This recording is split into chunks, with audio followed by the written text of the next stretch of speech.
We are finally here the month of December, the final month of this year, and officially, we are 31 days away from the end of 2025. The world right now is slowing down, preparing themselves for holidays and festivities.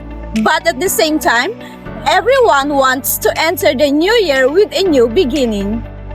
But a new beginning only becomes real when we apply changes today, because changes will not happen on their own. Miracles won't simply fall from the sky. We need to fight for them. We need to sacrifice for them. That is why we invite you to join us throughout this weekly schedule. Learn the changes you can make today so that miracles and transformation may happen in your life during these final weeks of 2025, and so that you may enter 2026 the way it needs to be. Production, let it roll.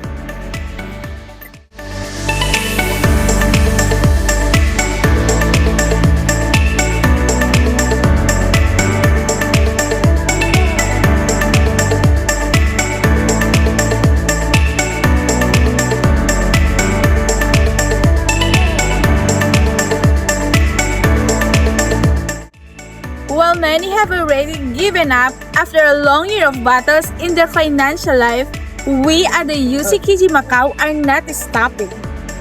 On the contrary, this is exactly when we will put even more strength, because the first day of the last month is the moment to define the entire month and to define how your year will end. Join us this Monday to start December with faith, strength, and power, believing God that changed the financial outcome of your situation. And on this day, we will also distribute for the final time this year the ring of the covenant for all those who still do not have it. Don't miss this unique opportunity to remove the blockage within your finances. Main meeting at 10 p.m., other meetings at 11 a.m. and 4 p.m. Infirmities, a problem that affects every human being from every class, every background, every nation. But only through God can we end the year with health and with strength. No ritual in this world can give us the assurance that the Word of God gives. Join us this Tuesday as we continue the challenge of the cross, overcoming by faith, just as Jesus did, all the infirmities and health problems in your life and in the lives of your family. Main meeting at 10 p.m., other meetings at 11 a.m. and 4 p.m. We continue our Bible study on the mysteries of Gethsemane, a place filled with lessons, direction, and deep spiritual revelations. Yet, many people take for granted the importance and impact of what happened in Gethsemane. But it is one of the most important parts of the journey of faith. So do not miss this Wednesday.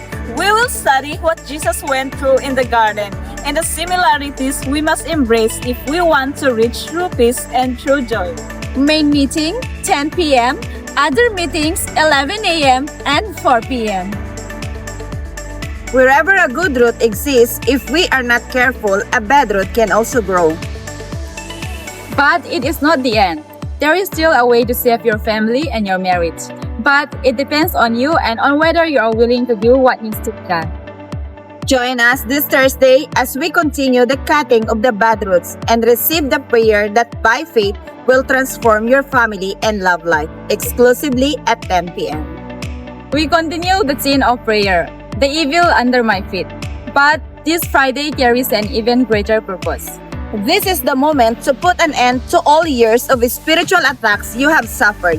How many people spent not only this year but many years oppressed by evil spirits? You don't need to go through that anymore. God will empower you to place evil exactly where it belongs, under your feet. And this Friday, we will combat the spirit of death, an evil entity that works strongly as the years end, trying to destroy as many lives as possible. But by faith, neither your life nor your family will be touched. Main meeting, 10 p.m. Other meetings, 11 a.m. and 4 p.m. Join us this Saturday to finally see the wonders of God in your life. We continue the collective fast. I was blind, but now I see.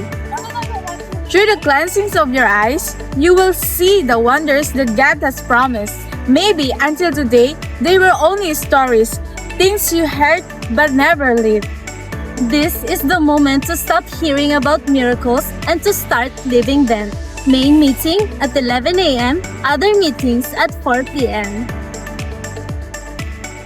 Sorrow is a silent weight.